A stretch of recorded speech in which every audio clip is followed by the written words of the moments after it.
सत्य की जीत हुई है, सच्चाई की जीत हुई है। मेरा 8 साल बर्बाद हुआ, वो 8 साल का हिसाब उसे भी हम बख्शेंगे नहीं। और मुझे न्यायालय पे विश्वास थी, आज नहीं तो कल मुझे न्याय मिलेगी, सो न्याय की जीत। झरिया विधायक रागनी सिंह विधानसभा के मानसून सत्र में भाग लेने जब सदन पहुंचे तो इस दौरान उन्हें एक दिन पहले जो उनके पति को कोर्ट से बरी किया गया, इस पर अपने तमाम बातों को रखा है। सीधे तौर पर रागनी सिंह ने उन अधिकारियों को भी चिताया है और कहा है कि जो लोग इस केस को गलत राह में लेकर जा रहे थे, पूरे केस को ही घुमा रहे थे किसी के इशारे पर, उनको भी कानूनी तरीके से अब सबक सिखाएंगे। सीधे तौर पर यह भावुक करने वाला पल रागनी सिंह और इनके पूरे परिवार के लिए था, क्योंकि 8 साल 5 महीने का समय जो है वो बीत गया और आखिरकार एमपी एमएलए कोर्ट ने संजीव सिंह को बरी कर दिया। इस पूरे मामले पर क्या कुछ बता रही है संजीव सिंह की पत्नी और झरिया विधायक रागनी सिंह, आप खुद सुनिए। नया सवेरा आपके लिए संभवतः आज है। चलिए इतना ही बोलेंगे कि सत्य की जीत हुई है, सच्चाई की जीत हुई है।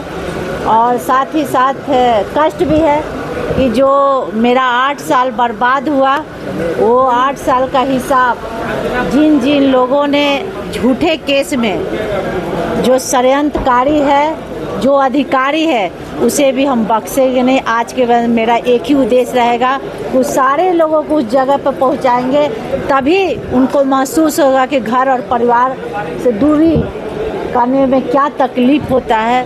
कम से कम उस अधिकारियों को सबक सीखना चाहिए कि गलत पेन और कॉपी का जो इस्तेमाल किया अपने पैकेट भरने के चक्कर में। आज के बाद मेरा वही उद्देश्य रहेगा और मुझे न्यायालय पे विश्वास थी, आज नहीं तो कल मुझे न्याय मिलेगी, सो न्याय की जीत। रागनी जी, ये 8 वर्ष जो 8 साल का वक्त एक दिन कैसे गुजरा? आपको झारखंड का मंत्री कहा जा रहा है। आप विश्वास नहीं कर सकते, वो पल वो दिन हम याद नहीं करना चाहते। 8 साल में हम किस किस स्थिति से गुजरे हैं और एक महिला के लिए कितना संघर्षशील दिन था।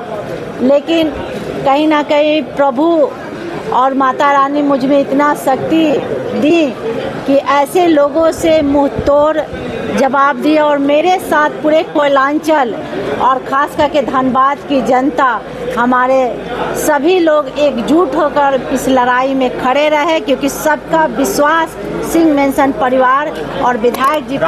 कभी लगा कि अंदर से आप टूट रही है, लगा कि व्यवस्था आपको बर्बाद कर देगा? अगला का मानसिकता थी कि इन्हें तोड़ देंगे, क्योंकि महिला है, कुछ नहीं करेंगी। लेकिन महिला का शक्ति शायद कोई ये नहीं समझा कि महिला नारी जब घर संभाल सकती है तो बाहर भी संभाल सकती है। और हम एक ही उद्देश्य लेकर घर से बाहर निकले थे कि जो दाग लगा उसे दाग भी हटाएंगे। और विधायक जी को जिस तरह से विधायक के रूप में वो बाहर गए थे, विधायक के रूप में सूद ब्याज के साथ बाहर लाएंगे, सो बाहर लाए। मैडम, कोर्ट ने जो टिप्पणी की है, आंखें में देख रहा हूं दबदबाई हुई है आपकी। देखिए, जो 8 साल आप बोले ना, 8 साल में जो पल हम बिताए शायद आप महसूस नहीं कर सकते। एक छोटे छोटे मासूम बच्चों को लेकर किस तरह से हम दिन रात बिताए, वो पल शायद हम याद करना भी नहीं चाहते। और उस पल के लिए मेरे जितने भी सहयोगी, मेरे साथी मेरे साथ खड़े रहे, मैं सबको धन्यवाद दूंगी। और मेरे बाबा भोलेनाथ जिस तरह से झोली में खुशियाँ दे रही है, तो आप सबके साथ। कैसे अभी फिलहाल ठीक है, डॉक्टर की निगरानी में है, बहुत जल्द स्वस्थ होकर अपने लोगों के बीच।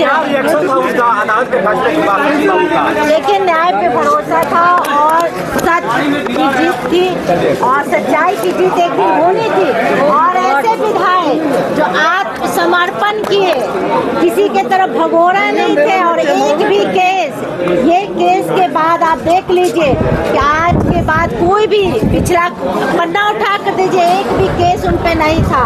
लोगों ने केस और दाग लगाने का प्रयास किया, लेकिन काल गणपति बाबा का दिन था, प्रभु ने वो भी धो दिए। पूरे मुंहतोड़ जवाब के साथ विरोधियों के मुंह पे काली जी। कल पिता के गोद में बेटी जब गई, क्या महसूस कर रही थी? देखिए कि वो तो एक पिता और एक माँ ही समझ सकती है। मेरे एक छोटे बच्चे अपने छोटे बच्चे को दिल पे पत्थर रखकर हॉस्टल में डाले और घर से बाहर निकले कि मेरा एक उद्देश्य है कि अपने घर और परिवार को संभाले और विधायक जी को जिस रूप में गए तो उस रूप में लाए, और मेरा आज उद्देश्य कहीं ना कहीं प्रभु सफल किए, क्योंकि सच्चाई के साथ तो भगवान भी रहते हैं। ईश्वर आपके साथ कोई खतरा महसूस कर रही हैं अभी आप?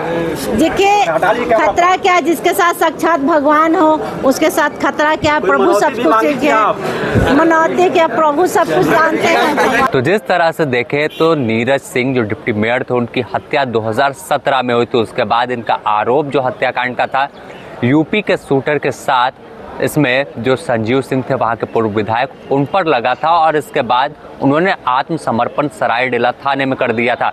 इसके बाद से जेल में था, और इस दौरान 408 से अधिक तारीख हुई।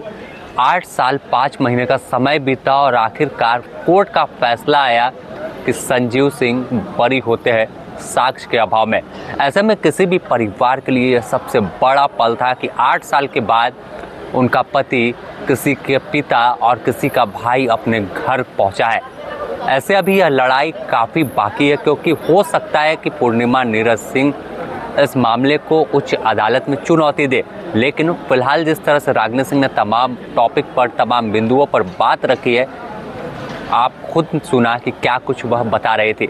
अपने सहयोगी संतोष के साथ Sameer, the news post, Ranchi.